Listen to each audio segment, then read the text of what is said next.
masih cerdas berinteraksi. Rekan-rekan kita sekalian, alhamdulillah di sore yang berbahagia ini tanggal 14 Ramadan 1444 Hijriah yang bertepatan dengan tanggal 5 April 2023 Masehi. Allah pertemukan kita dalam program Mutiara Hikmah bersama saya Junaidi Putra. Kita berharap dan berdoa semoga Allah Subhanahu wa taala dengan keberkahan majelis ilmu ini Allah tinggikan derajat kita sebagaimana firman-Nya, rafa'illahu alladzina amanu minkum walladzina utul ilma darajat. Dan semoga Allah juga kumpulkan kita di surganya Allah Subhanahu wa taala sebagaimana janji Nabi Muhammad, man salaka tariqan yaltamisu fihi ilman sahalallahu lahu tariqan ilal jannah.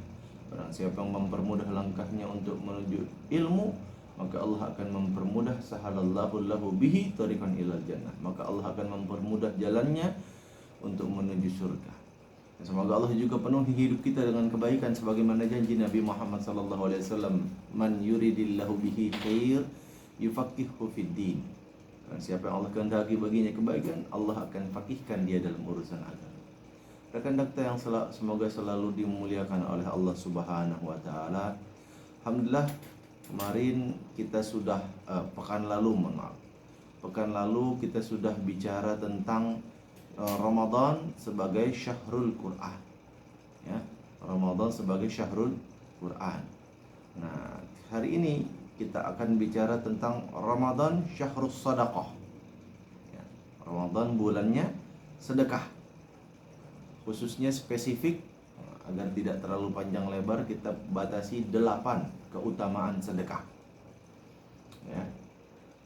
Di pertemuan 2 pekan lalu, seingat saya kita sudah bahas tuh, di antara amal yang diunggulkan oleh Rasulullah Muhammad SAW untuk dilakukan di bulan Ramadan adalah amalan sedekah, sedekah. Bagaimana hadis dari Siti Aisyah radhiyallahu anha bahwa Nabi Muhammad SAW adalah orang yang paling dermawan, tapi ketika bulan Ramadan tiba, maka dermawannya beliau berlipat-lipat.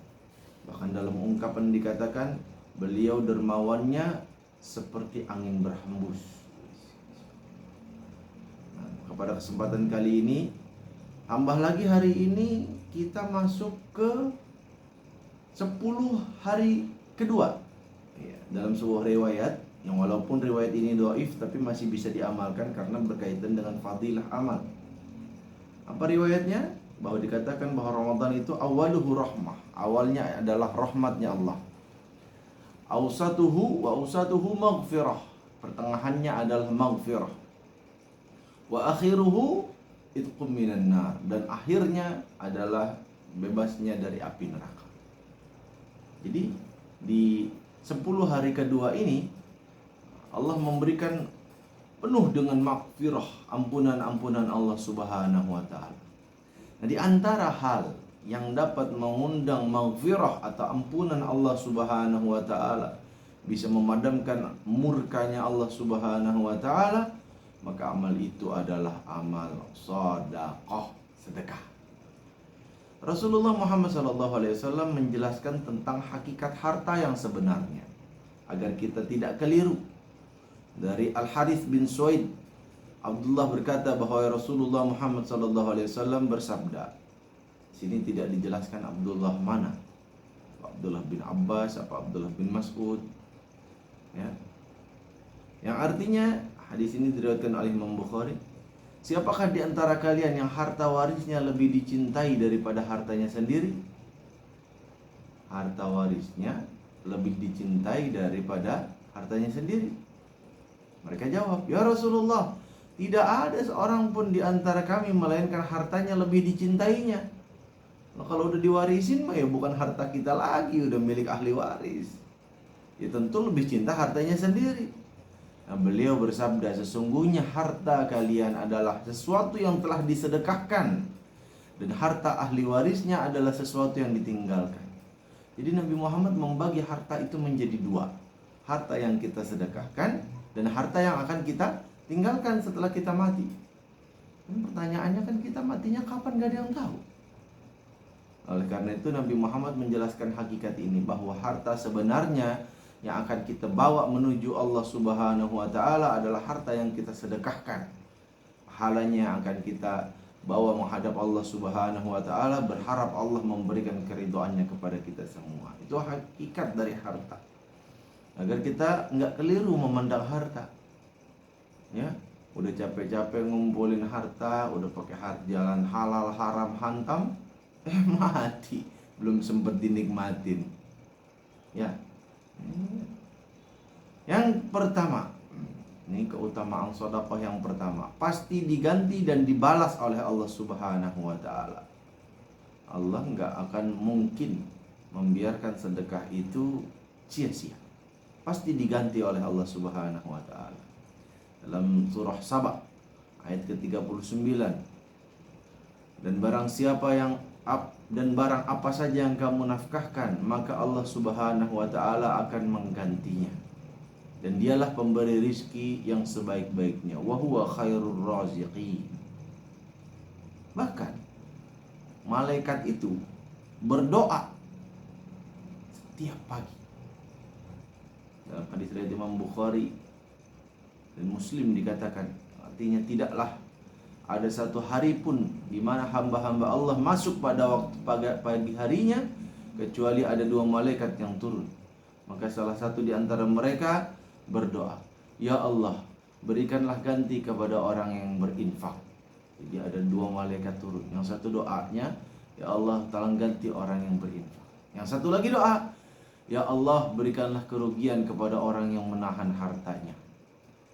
Insya Allah kita punya kelebihan harta, tapi nggak mau punya niatan, bahkan niat pun nggak untuk membantu sesama. Itu kan kelewatan. Buat apa dia ada di dunia kalau cuma makan untuk sekedar makan, kerja untuk sekedar cari makan dan seterusnya, untuk memenuhi kebutuhan pribadi ansih. Lalu apa bedanya kita sama binatang? Bahkan binatang pun mereka saling tolong menolong satu sama lain, satu dengan yang lain. Manusia harus saling tolong menolong, saling bersedekah. Karena setiap orang itu beda-beda. Bisa jadi kita satu saat sekarang ini nggak butuh, bisa jadi suatu saat kita butuh. Kenapa? Karena yang namanya hari itu diputar sama Allah. Kadang-kadang kita butuh sama orang, kadang-kadang orang yang butuh sama kita. Bukankah adalah sebuah kemuliaan jika hidup ini ibarat keran? Jika Allah itu adalah sumber mata airnya, maka hidup ini adalah keran. Kita menjadi wasilah atau saluran Allah memberikan rezeki kepada hamba-hambanya yang lain. Bukankah itu adalah kemuliaan? Untuk apa kita menahan harta kita sementara kita semuanya sadar bahwa kita akan meninggal? Kita tahan-tahan juga, ujung-ujungnya harta itu milik ahli waris kita kok. Pilihannya cuma dua, kita ninggalin harta duluan atau harta ninggalin kita duluan. Kita ninggalin harta duluan, kitanya meninggal. Harta ninggalin kita duluan, ya bisa dicopet, bisa dirampok, bisa pembakaran, auzubillah min zalik. Ya. Yang kedua, Allah Subhanahu wa taala melipat gandakan. Allah melipat gandakan pahala bagi orang yang bersedekah. Matsalul ladzina yunfikuna amwalahum fi sabilillah. Perumpamaan orang yang berinfak di jalan Allah Subhanahu wa taala, kamatsali habbah, seperti sebutir benih. Ambatat sab'a sanabila fi kulli sumbulatin mi'atu habbah. Wallahu yudha'ifu liman yasha'u wallahu wasi'un 'alim. Yang setiap butir benih itu menumbuhkan 7 bulir. Pada setiap bulir 100 biji. Allah Subhanahu wa ta'ala melipat gandakan ganjaran bagi siapa yang Allah kehendaki. Allah maha luas karunia-Nya dan Allah maha mengetahui. Bayangkan, kita cuma ngerjain atuh dilipat gandakan sama Allah sampai 700 kali lipat. Pahalanya, ingat pahalanya. Jangan nanti kita protes sama Allah, ya Allah saya udah kan udah sedekah 10.000, Masa kagak diganti sih jadi 7 juta? Bagaimana? Sedekah 10 ribu langsung konten dibalas 7 juta. Nah kalau begitu kagak ada orang miskin di dunia ini. Ya, detik itu juga ngasih 10 ribu, hari itu juga langsung diganti 7 juta. Memang kita wali ya, wali Allah, wali songo. Enggak. Yang dilipat gandakan itu adalah pahala. Kita ngerjainnya satu, tapi Allah balas 700 kali lipat. Itu adalah keutamaan yang luar biasa. Betapa Allah Subhanahu wa ta'ala menghargai pemberian kita. Itu loh maksudnya. Bahkan Allah Subhanahu wa ta'ala menjelaskan perumpamaan ya, kepada orang yang bersedekah. Kalau tadi perumpamaan pertama seperti benih menumbuhkan 7 bulir menumbuhkan 700 biji. Sekarang perumpamaan kedua dalam surah Al-Baqarah 245. Man dzalladzi yuqridullaha qardan hasana. Barang siapa yang meminjamkan Allah dengan pinjaman yang baik. Allah meredaksikannya dengan pinjaman. Seolah-olah itu bukan punya Allah. Padahal lillahi ma fis samawati wal ardh. Milik Allah lah langit dan bumi dan apa yang di antara langit dan bumi itu. Semuanya milik Allah. Tapi Allah meredaksikan man dzalladzi yuqridullaha qardan hasana. Siapa yang meminjami Allah dengan pinjaman yang baik. Bukan Allah butuh kita, tapi Allah menghargai pengorbanan kita untuk menginfakkan sesuatu di jalan Allah. Maka Allah redaksikan dengan kata pinjam. Kalau dikatakan pinjam pasti dibalikin. Ya. Fayudha'if lahu ad'afan katsirah. Maka Allah akan melipat gandakan ganti kepadanya dengan ganti yang banyak. Lipat ganda yang banyak. Masya Allah. Coba kalau ada di antara kita nih, ada ketemu orang, ya orang itu berkata, pasti saya akan melipat gandakan harta kamu dengan harta yang banyak. Ya, kita pinjemin 1 juta, dia usaha dibalikin 5 juta. Wah, banyak ini. Kita pasti senang. Nah, bagaimana seandainya yang meminjam dalam tanda kutip adalah Allah Subhanahu wa ta'ala?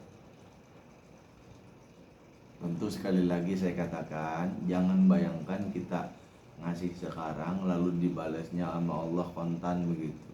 Dalam hitung-hitungan kita, enggak gitu. Ya. Allah menahan dan melapangkan rizki kepadanya hanya kepadanya lah kamu dikembalikan. Ya, wallahu yaqbidu wa yabsit wa ilaihi turja'un. Ya. Lalu di ayat yang serupa, ayat yang mirip surah apa nih? Al-Muzammil ayat 20, wa aqimus salata wa atuz zakata wa aqridullaha qardan hasana. Wa ma tuqaddimu li anfusikum min khairin tajiduhu indallahi wa huwa khairan wa a'zama ajra. Dan dirikanlah salat, tunaikanlah zakat dan berikanlah pinjaman kepada Allah, pinjaman yang baik. Kebaikan apa saja yang kamu perbuat untuk dirimu, niscaya kamu akan memperolehnya balasan di sisi Allah sebagai balasan yang paling baik dan paling besar pahalanya. Allah. Allah melipat gandakan pahala. Dalam hadis riwayat Imam Tirmizi nomor 2449 dikatakan, yang artinya siapapun orang mukmin yang memberikan makan mukmin yang lain pada saat lapar, maka Allah akan memberinya makanan dari buah surga. Kalau kita dikasih makanan dari buah surga, kitanya di surga apa di neraka? Pasti di surga. Masa makanannya di surga, kitanya di neraka? Ini adalah sebuah jaminan bahwa Allah akan memasukkan kita ke surga. Ya, siapapun mukmin yang memberi minum mukmin lain saat haus, maka Allah akan memberinya minum pada hari kiamat dengan minuman yang penghabisannya adalah beraroma wangi kasturi. Masya Allah. Kan enak tuh ya kalau kita minum misalnya es buah atau apa, pas kita udah selesai minum wangi buah, wangi enak. Nah ini Diminum wanginya wangi kasturi, wangi paling wangi sedunia. Biangnya minyak wangi. Ya, minyak wangi biangnya itu ada namanya kasturi, ada namanya misik. Bukan yang 1.000 1 mili, bukan. Ini yang mahal ini. Ya. Siapapun mukmin yang memberi pakaian mukmin lain yang telanjang. Ada mukmin nggak mampu beli baju, daripada dia telanjang dikasih pakaian, maka Allah akan memberi pakaian dari sutra surga. Di dunia kita nggak boleh laki-laki pakai sutra, tapi di akhirat boleh. Di dunia kita nggak boleh minum khamar, di akhirat boleh. Ya, beda konteks hukum di akhirat sama hukum di dunia mah beda. Dalam hadis lain Rasul memberikan perumpamaan yang artinya, hadis riwayat Imam Bukhari 1410, barang siapa yang bersedekah dengan sebutir kurma hasil dari usahanya sendiri yang halal, yang baik, sedang Allah tidak menerima kecuali yang baik saja, maka Allah akan menerimanya dengan tangan kanannya, lalu mengasuhnya untuk pemiliknya, sebagaimana jika seorang dari kalian mengasuh anak kuda sampai besar seperti gunung. Ada 2 poin. Pertama, jangan bayangkan Allah itu punya tangan kanan, tangan kiri kayak kita manusia. Jangan bayangin begitu. Ya. Laisa kamitslihi syai' wa huwa 'ala kulli syai'in qadir. Allah tidak serupa dengan makhluknya.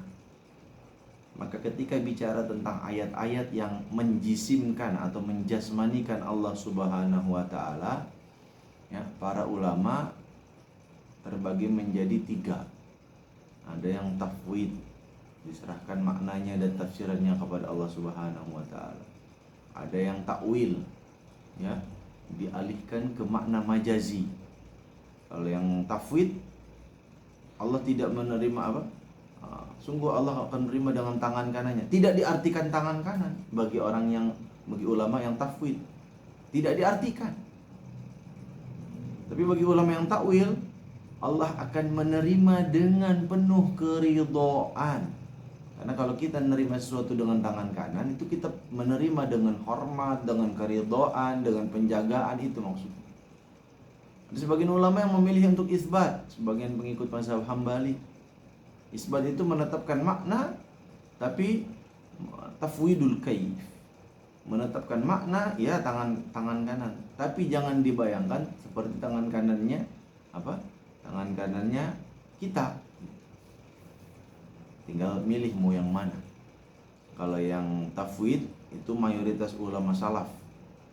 Kalau yang takwil mayoritas ulama mazhab Hanafi, Maliki, Syafi'i, sepertiga mazhab Hambali. Kalau yang isbat sepertiga ulama mazhab Hambali. Nah, pilih yang mana. Yang jelas semuanya ma'at tanzih, mensucikan Allah Subhanahu wa taala. Bahkan ada orang yang menahan hartanya padahal dia mampu membantu orang yang kesusahan, diancam oleh Allah, oleh Rasulullah Muhammad SAW. La tuki fayuki alaik. Jangan engkau menyimpan harta tanpa mensedekahkannya, jika tidak maka Allah akan menahan rizki untukmu. Diancam. Ya. Kayak kalau kita udah cukup nih kebutuhan sehari-hari kita, bayar kontrakan udah, bayar air, bayar listrik, buat makan, cukup sampai akhir bulan, sampai gajian lagi. Ada kelebihan harta, jangan ditahan. Kecuali emang ada niat, misalnya mau pergi haji atau lihat namanya. Kalau nggak ada niat apapun, benar-benar harta ini nggak ada peruntukannya, daripada nggak digunakan, mendingan sedekahin. Karena kalau nggak disedekahin, nanti Allah akan tahan rizki untuk kita. Harusnya Allah mau ngasih rizki, kita nahan-nahan, ditahan sama Allah. Kecuali disimpannya untuk keperluan. Misalnya hadis riwayat Imam Muslim nomor 1036, wahai anak Adam, artinya, sungguhnya jika kamu menyedekahkan kelebihan hartamu, itu lebih baik bagimu daripada kamu simpan. Kelebihan harta dikatakan, karena hal itu akan lebih berbahaya bagimu kalau disimpan. Dan kamu tidak akan dicela jika menyimpan sekedar untuk keperluan. Dahulukanlah memberi nafkah kepada orang yang jadi tanggungan. Tangan yang di atas lebih baik daripada tangan yang di bawah. Tentu jangan berlebihan juga. Sedekah-sedekah senang tapi anak istri kelaparan. Jangan. Kebutuhan pribadi dulu, keluarga kita utamakan. Udah cukup semuanya, ada lebihnya, nah lebihannya itu baru disedekahin. Ya. Yang ketiga, sedekah itu diberkahi oleh Allah Subhanahu wa taala. Apa arti berkah? Ziyadatul khair alal khair. Tambahan kebaikan atas kebaikan. Itu berkah. Jadi kalau orang melakukan keburukan, lalu dia dapat sesuatu yang disebut nikmat, bukan berkah. Ada orang maksiat, nauzubillah min zalik, ada orang misalnya judi. Menang. Tumben ada orang judi menang. Dia bilang, alhamdulillah ini berkah dari Allah. Bukan. Berkah dari mana?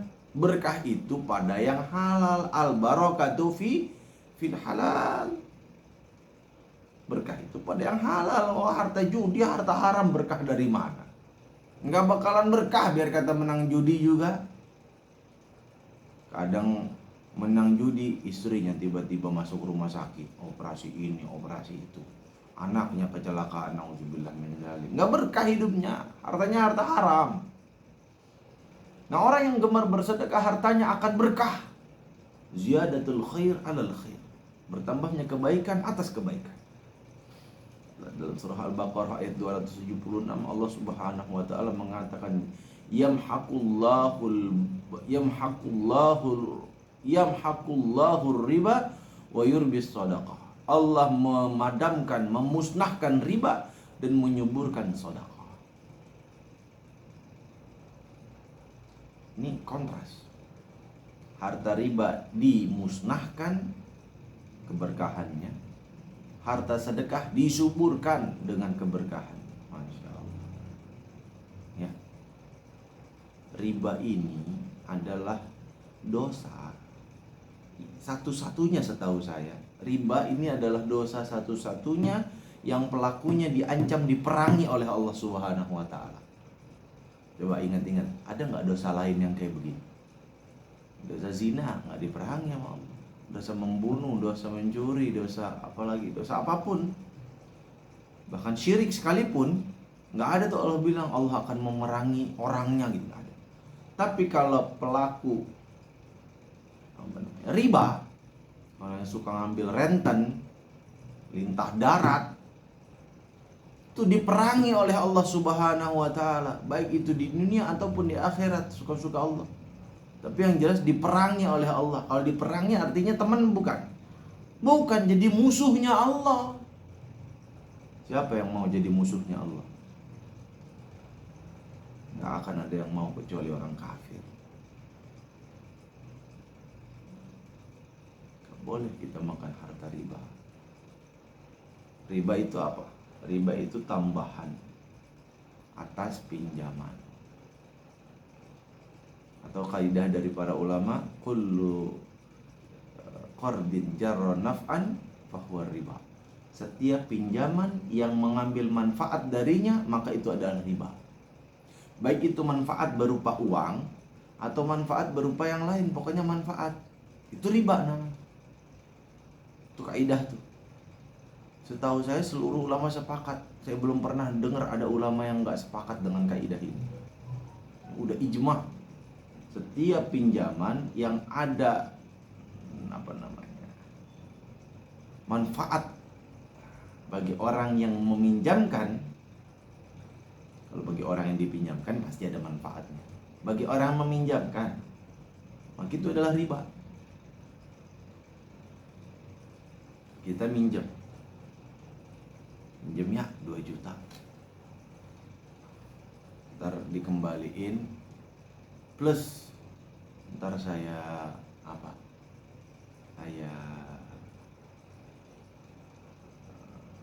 pinjemin, jangan saya bantu bangun rumah gratis. Itu tambahan riba, itu nggak boleh. Pinjem ya pinjem, kecuali nggak diakatin dari awal. Pinjem ya 2 juta, dibayar 2 juta. Habis itu, ini sebagai bentuk terima kasih nih karena kamu udah minjemin saya duit, saya mau bantuin kamu bangun rumah bulan gratis. Nah, itu sih lain hal. Itu nggak ada urusan sama pinjaman, kecuali diakatin dari awal, itu baru nggak boleh. Atau gadai, kita menggadaikan sesuatu sama orang, motor misalnya. Ini saya gadain motor nih, bulan depan saya gajian, saya ganti, per motornya saya ambil. Selama motor kita ada di rumah orang yang digadaikan, orang yang menerima gadai itu, maka nggak boleh motor itu dipakai. Karena itu masuk kategori kullu qardin jarra naf'an fahuwa riba. Sekarang riba itu, Masya Allah, nggak ngerti lagi saya. Di data ini saya udah pernah cerita apa belum ya? Saya lupa. Saya cerita lagi deh, takutnya saya belum. Jadi tanggal 1 Desember, innalillahi wa inna ilaihi rajiun, ayah saya meninggal. Qadar. Saya lagi mandiin ayah saya bersama 2 orang lain. Suka mandiin mayat. Tiba-tiba saya lagi mandiin, ada datang tuh dokter dari puskesmas. Saya bingung nih, dokter mau ngapain? Saya bilang. Saya tanya, ada apa dok? Iya pak, saya dokter dari puskesmas. Ntar aja dok, saya lagi mandiin jenazah. Iya pak, justru saya mau mastiin jenazahnya udah meninggal apa belum. Saya bilang, lah kalau udah disebut jenazah artinya udah mati dok. Iya pak, saya mau mastiin doang. Lah, inilah saya biarin kan. Dilihat sama dokternya, matanya, hidungnya, mulutnya, segala macam. Habis itu dokternya bilang, iya pak, beliau dipastikan sudah meninggal. Dalam hati kan emang dari pagi saya udah tahu apa saya meninggal, ngapain pakai dipastiin segala. Tanya tuh sama tetangga, selesai nguburin saya tanya, kenapa itu dokter? Baru nemu saya. Jadi ceritanya apa? Ceritanya karena orang banyak yang minjem pinjaman online 50 juta sampai ratusan juta. Lalu banyak modus pura-pura mati. Kok bisa ya? Ada orang kepikiran pura-pura mati. Aku nggak mampu bayar utang, gue mati aja pura-pura gitu. Nah kalau dia pura-pura mati terus dia gimana? Berarti nggak punya KTP dong. Jadi warga ilegal dong. Gimana tuh? Ngerti saya. Apa dia langsung pergi ke itu kali, ke kampung gitu, ntar meninggal di kampung gitu. Begitu mikirnya. Ngerti saya. Itu gara-gara pinjol itu, gara-gara riba. Ya, riba. Dari Abu Hurairah radhiyallahu anhu, Rasulullah Muhammad sallallahu alaihi wasallam bersabda, yang artinya tangan Allah selalu penuh, tidak kurang karena memberi nafkah, dan selalu dermawan baik siang maupun malam. Sekali lagi jangan dipahami Allah punya tangan seperti kita punya tangan. Maksudnya Allah itu selalu sibuk.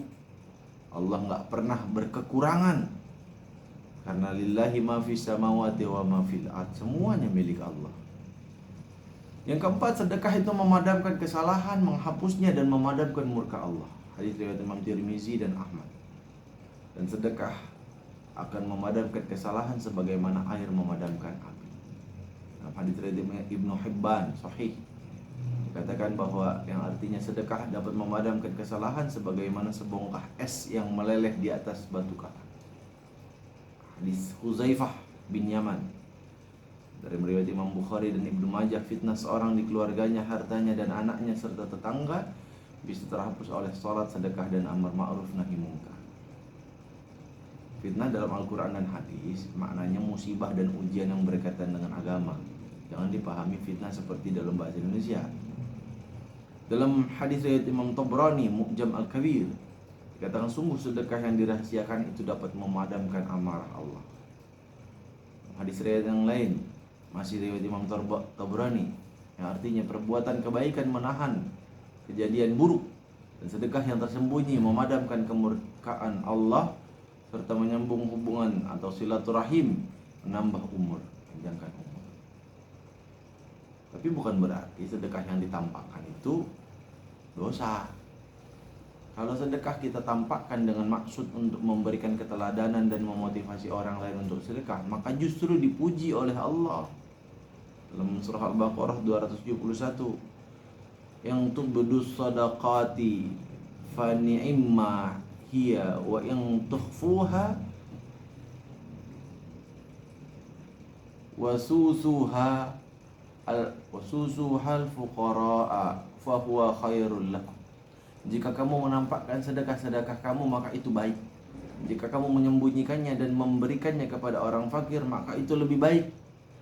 Jadi dua-duanya baik dalam konteksnya masing-masing.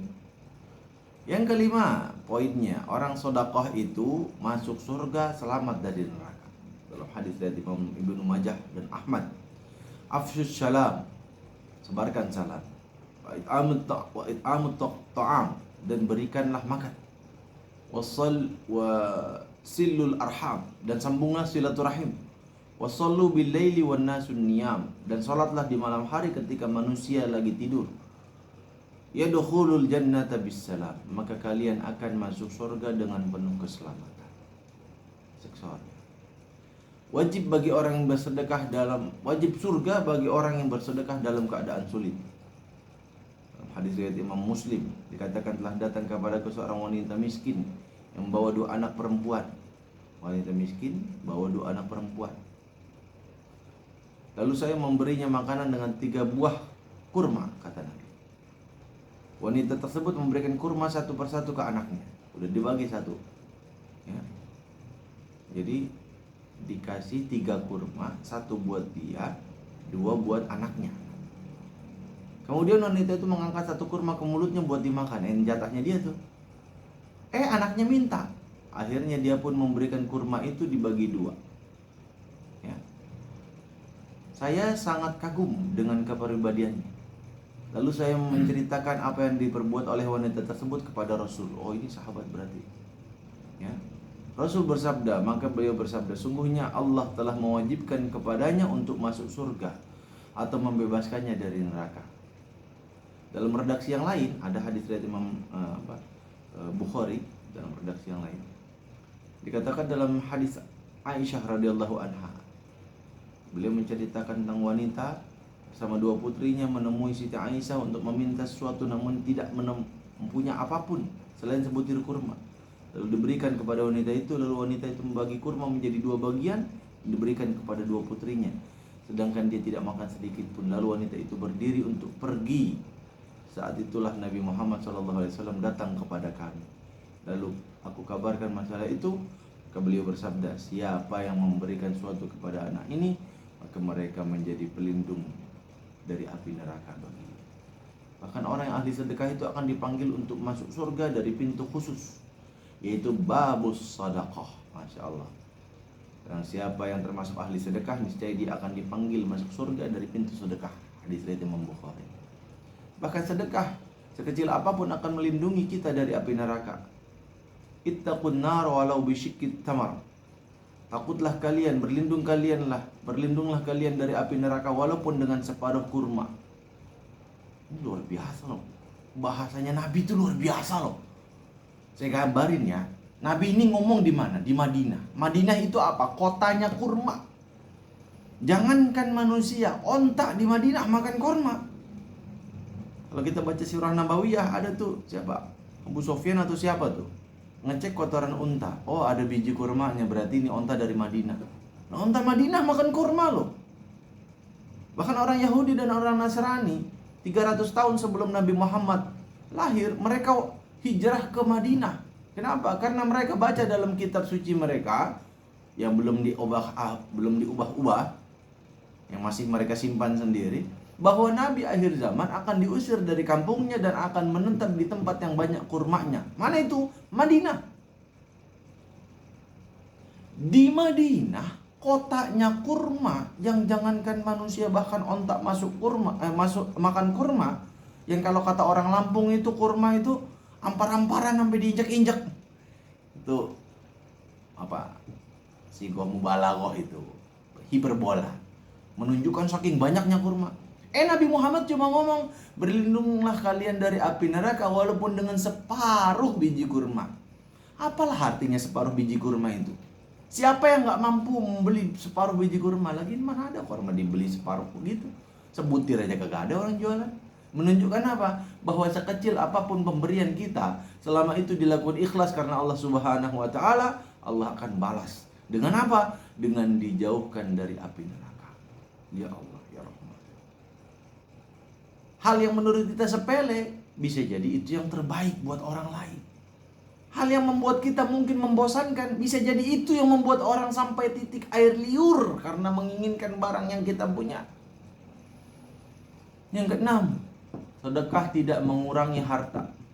Udahlah sedekah pasti diganti, sedekah itu nggak mengurangi harta. Dalam hadis riwayat Muslim 2588, sedekah tidak akan mengurangi harta. Tidak ada orang memberi maaf kepada orang lain melainkan Allah akan menambah kemuliaannya. Tidak ada orang merendahkan diri karena Allah melainkan Allah akan mengangkat derajatnya. Tawadhu maksudnya, rendah hati maksudnya, tawadhu. Dan sedekah itu justru menjadi sebab pertolongan Allah. Bukan sekedar nggak berkurang hartanya, justru dengan sedekah itu kita mendapatkan pertolongan dan dapat rizki dari Allah Subhanahu wa taala. Nah, hadis yang paling saya suka nih, hadis riwayat Imam Bukhari. Hal tunsoruna wa turzakuna illa bitu'afaikum. Kalian tidaklah ditolong dan diberi rizki melainkan karena adanya doa orang lemah yang kalian bantu. Mau kita dibantu Allah, bantu orang yang lemah. Mau kita ditolong Allah, tolong orang yang lemah. Mau kita diselamatkan oleh Allah Subhanahu wa taala, selamatkan orang yang lemah dari rasa lapar. Mau kita diberi rizki sama Allah, kasih rizki, bagi sebagian yang Allah kasih ke kita, kasih ke mereka. Saya tahu persis bahwa guru honorer itu gajinya sedikit. Saya yakin rekan Dakta juga paham. Dan saya guru honorer. Tapi meskipun sedikit gaji saya, misalnya saya nih, ada kelebihan harta misalnya. Entahlah itu tiba-tiba dapat harta dari sini, rezeki macam-macam.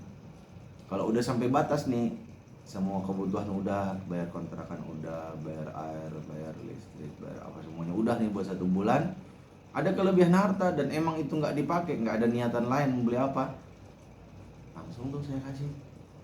Entah ke murid saya yang nggak mampu bayar SPP, entah apa. Kenapa? Karena ini saya terinspirasi dari seorang ustadz. Boleh sebut nama nggak? Ada ustadz di daerah Jati Keramat namanya Ustadz Hasanuddin. Beliau sering mengulang-ulang nih hadis ini. Dan beliau emang punya panti asuhan yatim dan duafa. Ada 50-an orang kalau nggak salah. Semuanya gratis, makan, minum, tinggal, sekolah gratis. Yang penting mau ngaji, itu ada. Yang ketujuh, sedekah itu menjadi obat bagi orang yang sakit. Obatilah orang yang sakit di antara kalian dengan sedekah, hadis riwayat Imam Abu Daud. Imam Ibnul Qayyim menjelaskan hadis ini. Sedekah memiliki khasiat yang kuat menolak berbagai macam bala, termasuk penyakit, bahkan sekalipun dari orang kafir, sekalipun dari orang ahli maksiat, sekalipun dari orang zalim. Melalui sedekah yang mereka lakukan, Allah angkat balaknya. Khasiat sedekah seperti ini disaksikan oleh banyak orang yang berilmu maupun orang awam. Bahkan seluruh penduduk bumi mengakuinya karena mereka telah merasakannya sendiri. Waktu bapak saya masih hidup, di antara hal yang paling membekas dalam ingatan saya adalah beliau itu kalau mau safar itu selalu sedekah dulu. Entah ke pengemis di lampu merah, entah kemana, beliau itu selalu sedekah dulu. Nah, ketika ada sakit yang terus-terusan, maka solusinya sedekah. Ikhtiar udah, segala macam berobat udah, belum sembuh juga, sedekah. Bisa jadi dengan sedekah itu Allah angkat penyakit-penyakit. Yang terakhir, yang ke-8, sedekah menjadi naungan di akhirat. Masya Allah, sedekah akan menjadi naungan bagi orang yang sedekah nanti di yaumul mahsyar kelak. Saat semua orang kepanasan karena demikian dekatnya matahari, sampai banyak yang tenggelam dengan keringatnya sendiri, orang yang sedekah akan mendapatkan naungan dari sedekahnya. Apalagi sedekah yang dilakukan secara sembunyi-sembunyi. Dalam hadis riwayat Imam Ahmad, hadis ini sahih. Inna zillal mu'mini yaumal qiyamati sadaqah. Sesungguhnya naungan orang yang beriman pada hari kiamat adalah sodakohnya. Ya, adalah sodakohnya. Mungkin itu yang bisa kita bahas pada kesempatan kali ini. 8 poin ya, yang memotivasi kita untuk selalu sodakoh. Sebagai penutup, dulu saya pernah bertanya waktu saya masih kuliah jurusan ilmu Al-Quran dan tafsir. Biasanya kan kalau orang kaji tafsir itu pertanyaannya adalah ma sirru fi dzalik, apa yang tersembunyi di balik ayat ini. Lalu saya pernah tuh tanya, di surah At-Taubah kan ada tuh ayat ya, khuz min amwalihim shadaqatan tutahhiruhum wa tuzakkihim biha in sallu alaihim inna salataka sakanun lahum. Ambillah harta dari mereka untuk mensucikan mereka dan untuk membersihkan harta mereka, ya. Dan berdoalah untuk mereka karena sungguhnya doa kalian itu menjadi ketenangan bagi mereka. Jadi ketenangan bagi mereka. Di situ dikatakan sakanul lahum. Lalu di situ dikatakan khuz min amwalihim shadaqah, sedekah.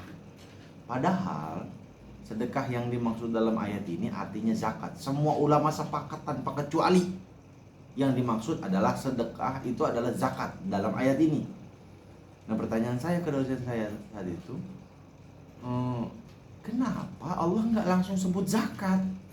Kenapa harus disebut sedekah? Luar biasanya ada teman saya udah meninggal, Allahumma ghfirlah, Ustadz Zakaria Al-Ansari. Beliau teman saya tuh, beliau luar biasa, pesantren 12 tahun, tapi masih kuliah lagi, senang belajar itu orang.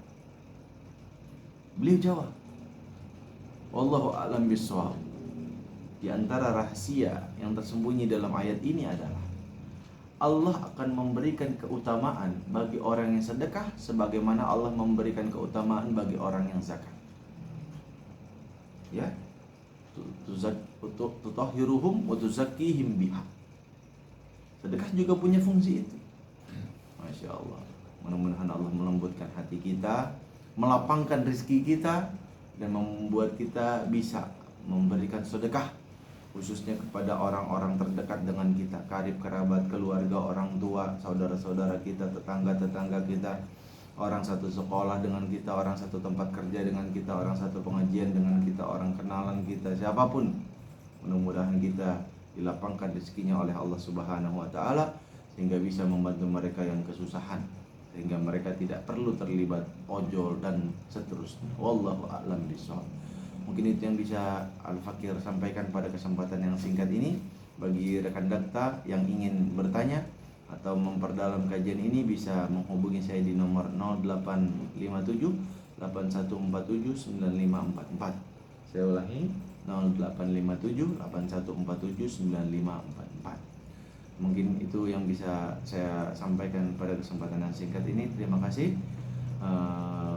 Kita tutup dengan hamdalah. Alhamdulillah rabbil alamin. Subhanakallahumma bihamdika asyhadu an la ilaha illa anta astaghfiruka wa atubu ilaik. Dakta Radio Bijak, berinformasi, cerdas, berinteraksi. Sampai jumpa di pertemuan pekan depan. Mudah-mudahan Allah berikan kepada kita panjang umur, sehat walafiat dan berkah. Assalamualaikum warahmatullahi wabarakatuh.